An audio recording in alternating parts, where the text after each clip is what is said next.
से कुछ बातों को हम आपके सामने भी रखने के लिए चाहते हैं। पवित्र शास्त्र में, जैसा कि आज के समय में हम बला बाजार का अगर रहने वाले हैं या हमारी संस्कृति से, तो हम जहां रह रहे हैं वहां के अगल बगल में अगर चारों तरफ देखेंगे, कई संस्था का लोग है, कई मत का लोग है, कई पंथ का लोग है कि नहीं है? कबीर मत से है, जागो महादेव से है, और हरदेव जी निरंकारी मत से है, कई मत के हैं। और ये सब मत का अलग अलग मत का अलग अलग मानना भी है। उसी प्रकार से यीशु मसीह के समय में भी ज्यादा मत के बारे में नहीं दिया गया है, मगर सदूकी और फरीसी ये दो मत है। Hallelujah, hallelujah. सदूकी और फरीसी ये दो मत है। ये दो मत के बीच में दो विचार भी पाया जाता है। उस विचार के बीच में एक विचार क्या है कि हम लोग, कुछ लोग जो है ये सदूकी लोग, फरीसी लोग, कोई पुनरुत्थान को मान रहा है और कोई पुनरुत्थान को नहीं मान रहा। आज भी हमारे समाज में, खास करके बला बाजार के अंदर में, बला पंचायत के अंदर में नेही दास को मानने वाले ज्यादा लोग हैं, सुनने वाले ज्यादा लोग हैं, और उसका ज्यादा हम लोग के एरिया में चर्चा भी होता है। इसलिए यहाँ पर भी कई प्रकार की बातों को हम लोग देख सकते हैं। उस तरह से बाइबल के अंदर में भी उस प्रकार के समय में कुछ वचन को आप देखने के लिए जाइएगा। बाइबल का लूका सुसमाचार निकालेंगे, वहां पर एक घटना है, और बड़ी चतुराई के साथ, बड़ी बुद्धिमानी के साथ, बड़ी होशियारी के साथ यीशु मसीह के पास आकर के इस सवाल को खड़ा कर रहा है। आज अगर आप जाकर के अपना मत को मानने वाले हमारे समाज के लोगों को, चाहे कबीर मत से हो, निरंकारी मत से हो, मेरी मत से हो, किसी को भी जाकर के पूछिए, आप जो सत्संग कर रहे हैं, भंडारा दे रहे हैं, सब कुछ कर रहे हैं, इसका अंत क्या है? मरने के बाद आप कहां जाएंगे? आपके पास एक ही उसका जवाब मिलेगा। कौन देखा है मरने के बाद क्या होगा? मरने के बाद क्या होगा? जब मरने के बाद कुछ नहीं होगा और आप देखे नहीं है, तो फिर सत्संग करना, गंगा नहाना, पुण्य कमाना, भंडारा देना, ये सब तो बेकार है। हमारे समाज में कुछ ऐसे भी लोग, हमारे समाज में नहीं, हर जगह गरीब, अनाथ, लाचार, विधवा, जो कि ये बोल करके मर गया और उसका जमीन ले लिया, उसका साथ में अन्याय हुआ और उन्होंने कहा, हे परला धार विचार करियो, बोल के मर गया। फिर होकर धार विचार कहां होगा? होकर भी नहीं होना है। पवित्र शास्त्र में पढ़िए, फिर हम लोग समझ में आएगा। कुछ बातों को हम आपको बताएंगे। लूका सुसमाचार 20 अध्याय 27 वचन से वो घटना है, मगर उस घटना का सारा सारांश और सारी बातें आपको 34 वचन से मिलेगा, मगर 27 से पढ़ेंगे। नया पुराना जो भी लोग हैं सब इस वचन को अच्छा से समझ सकते हैं। सो कोई एक जन पढ़िएगा। फिर सदूकी जो कहते हैं कि मरे हुओं का जी उठना है ही नहीं, अच्छा से समझ लीजिएगा, उनमें से कुछ ने उसके पास आकर के पूछा, हे गुरु, मूसा ने हमारे लिए यह लिखा है, यदि किसी का भाई अपनी पत्नी के रहते हुए बिना संतान मर जाए तो उसका भाई उसकी पत्नी से विवाह कर ले और अपने भाई के लिए वंश उत्पन्न करे। 7 भाई थे, पहला भाई विवाह करके बिना संतान मर गया, फिर दूसरे ने और तीसरे ने फिर उस स्त्री से विवाह कर लिया। इसी रीति से 7 बिना संतान के मर गया और अंत में वो स्त्री भी मर गई। इसलिए जी उठने पर वह उनमें से किसकी पत्नी होगी, क्योंकि वह तो 7 का पत्नी हो चुकी थी। इस प्रश्न में, इस कहानी में, इस षड्यंत्र में आप अगर समझने वाले हैं, गहराई में अगर गंभीरता से इसको समझिएगा, ये एक बहुत बड़ा षड्यंत्र था। क्या षड्यंत्र है? यीशु मसीह को फंसाने का, यीशु मसीह को गिराने का। कहां पर पूछ रहा है? एकांत में नहीं पूछ रहा है। यीशु मसीह को कहीं घर में टिका हुआ है वहां नहीं पूछ रहा है, भीड़ में पूछ रहा है। कहां पूछ रहा है? भीड़ में पूछ रहा। भीड़ में पूछने का और ऐसा योजना बना करके, इस तरह का कहानी रच करके पूछने का उसका एक ही मनसा है, यीशु मसीह को सबके सामने, जिसमें कि भोजन हो रहा है, सब लोग उसके पीछे चल रहे हैं, सब लोग उसको मान रहे हैं, उसको क्या करना है? अपमान करना है, उसको हल्का बनाना है, उसको बेइज्जती करना है। इस विचार से, इस मनसा से, षड्यंत्र के साथ इस कहानी को रचा गया और यीशु मसीह से आकर के पूछे। और यीशु मसीह इतना सफाई से, इतना वहां पर स्पष्ट शब्द में यीशु मसीह उन लोगों को उत्तर दिया। वचन में लिखा हुआ है, आप अगर वहां पढ़ेंगे, ये वचन जिस जगह में हम लोग पढ़े हैं 34 वचन से लिखा हुआ है, यीशु ने उनसे कहा, इस युग की संतानों में तो विवाह होता है, पर जो लोग इस योग्य ठहरेंगे, अच्छा से समझ लीजिएगा, इस योग्य ठहरेंगे, उस युग को और मरे हुओं में से जी उठने को प्राप्त करेंगे, वे ना विवाह करेंगे और ना विवाह में दिए जाएंगे। Hallelujah, hallelujah.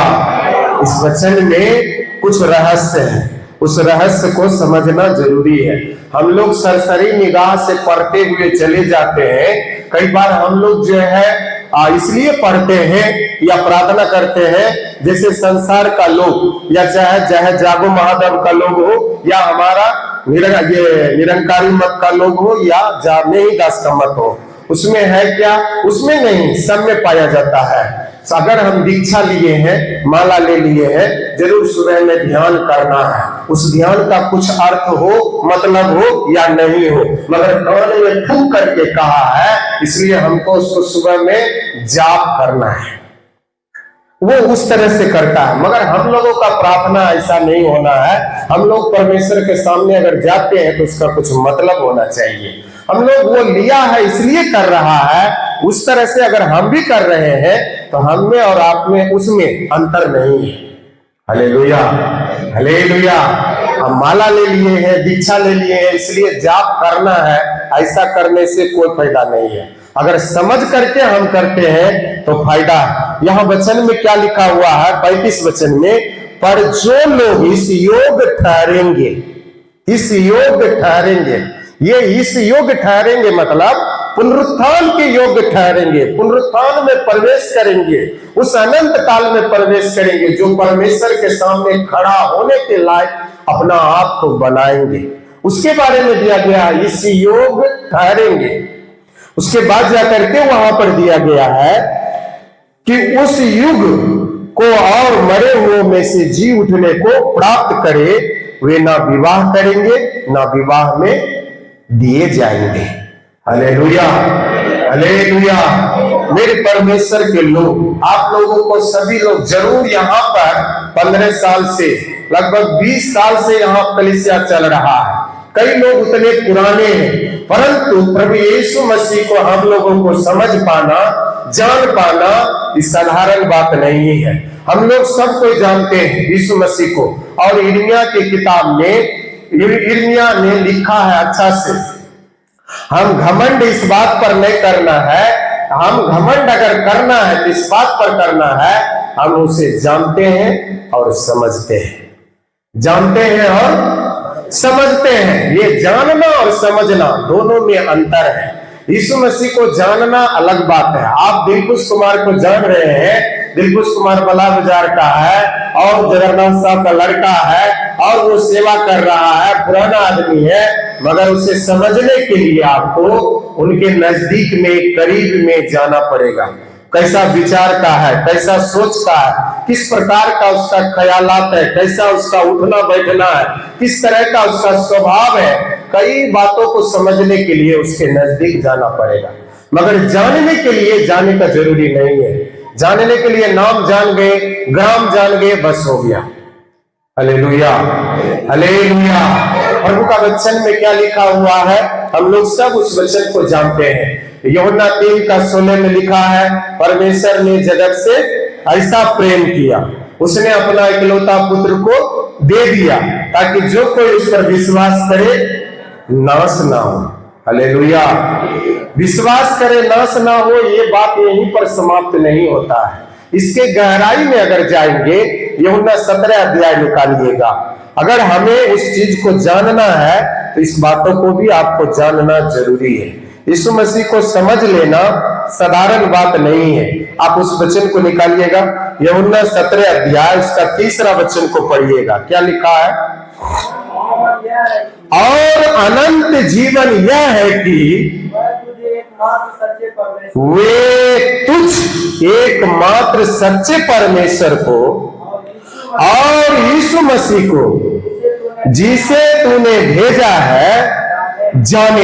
एक बार और सब लोग मिल करके पढ़िएगा। अनंत जीवन यह है कि, सब लोग मिल के पढ़िए, सब लोग मिल के वचन को पढ़िए। अनंत जीवन यह है कि वे तुझ एकमात्र सच्चे परमेश्वर को और यीशु मसीह को जिसे तूने भेजा है जाने। अनंत जीवन क्या है? यीशु मसीह को जानना। यीशु मसीह को जानना। यीशु मसीह सिर्फ हम लोग शब्द से जान गए बस हो गया, इतना काफी नहीं है। हमारा यीशु मसीह किस प्रकार के हैं, उसमें कितना गहराई है, उसमें कितना जो है लंबाई है, चौड़ाई है, इन बातों को समझना जरूरी है। जिस समय में हम इस बला बाजार में उस स्टेज में प्रचार करते थे, प्रवचन करते थे, उस समय में एक व्यक्ति आए थे। उस समय में यहाँ हजारों का भीड़ था और उस टाइम में से अब प्रार्थना खत्म हो गया। बोतल लेकर के सब लोग प्रार्थना होने के बाद जा रहा था और कुछ लोग उस समय में स्टेज पर आए, भाई हमारे लिए प्रार्थना कीजिए, हमारे लिए प्रार्थना कीजिए। हम लोग जो है वहां पर प्रार्थना कर रहे थे सब लोगों के लिए।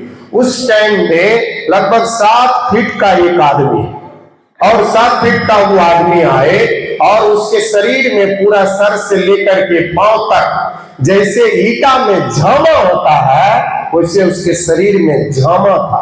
और उसका शरीर का जो वस्त्र था, उसके शरीर में पस निकल रहा था, उसमें चिपका हुआ था। उसका लुंगी, उसके हाथ में एक थैला था, उस थैला बहुत मैला कुचेला था। उसमें एक इतना बड़ा बोतल है, उतने बड़ा बोतल में ये तेल है और वो व्यक्ति इतना महक रहा है, इतना महक रहा है, बदबू कर रहा है वो। हम जब आंख बंद करके किसी के लिए प्रार्थना कर रहे थे, आंख खोल करके देख रहे हैं ये बदबू कहां से आ रहा है, कहीं नजर नहीं आ रहा। तब तक में वो व्यक्ति ऊपर आकर के स्टेज पर कह रहा है हमारे लिए प्रार्थना कीजिए। जब हम उसको देखे तो वही महक रहा है पूरा। फिर वो अपना बैग में से एक बोतल निकाला और उसका सही माथा पर, यहाँ पर पूरा पानी बह रहा है और जामा के समान है। वो उस कंडीशन में क्या कह रहे हैं, हमारे ऊपर हाथ रख करके प्रार्थना कीजिए। क्या कह रहे हैं? हाथ रख करके प्रार्थना कीजिए। उस समय में हमारे लिए ये एक विषय हो गया। उसका जो पानी बह रहा था वो हमारे हाथ में लग जाता है। उसके माथा से भी उसी तरह का हालात था और उतना महक रहा था। तुरंत मेरे मन में एक विचार आया, यीशु मसीह कोट के ऊपर हाथ रख करके प्रार्थना किया था और तुरंत हम उसके बोलने के अनुसार प्रार्थना किए, उसको बोतल में प्रार्थना करके दिए और दूसरा व्यक्ति के लिए हम उसी स्टेज पर प्रार्थना किए, मात्र 1 मिनट का, उससे ज्यादा का नहीं होगा।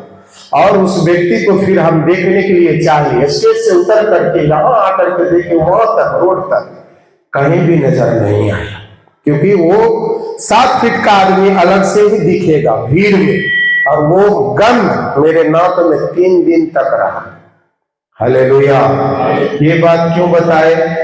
ये बात इसलिए बताए, वचन में क्या पढ़े आपने? यूहन्ना सुसमाचार 17 अध्याय का 3 वचन, अनंत जीवन यह है कि उस मसीह को जिसको हमारे बीच में भेजा गया है उसे हम जाने। Hallelujah, hallelujah. अगर उस मसीह को हम नहीं जानते तो वो व्यक्ति जो हमको बोल रहे थे कि सिर पर हाथ रख करके प्रार्थना कीजिए, हम उसको ऐसे प्रार्थना करके अलग से धोप के हटा सकते थे। परंतु हमारे मन में ऐसा विचार आया, यीशु मसीह कोड को हाथ रख करके प्रार्थना किया और हमने उसको प्रार्थना किया। ये एक बात हम बताए हैं, मगर आपको अनेक क्षेत्र में उस मसीह को जानना जरूरी है। वो क्षमा करने में कैसा था, प्रेम करने में कैसा था, दया करने में कैसे थे, कई बातों को आपको उस मसीह के बारे में जानना जरूरी है। Hallelujah, hallelujah. इसलिए अनंत जीवन यह है कि हम उस मसीह को जाने। इसीलिए हमने आपको बताए, यिर्मयाह की किताब में यिर्मयाह लिखता है, अगर हमको घमंड करना है, इस बात पर घमंड करना है, हम उसे जानते हैं और समझते हैं। Hallelujah, hallelujah. अगर आप ऐसा में से रहेंगे तो हम आपको कहते हैं, कभी भी आप अपना लास्ट समय तक भी मसीह को नहीं छोड़ेंगे, मसीह से अलग नहीं होंगे।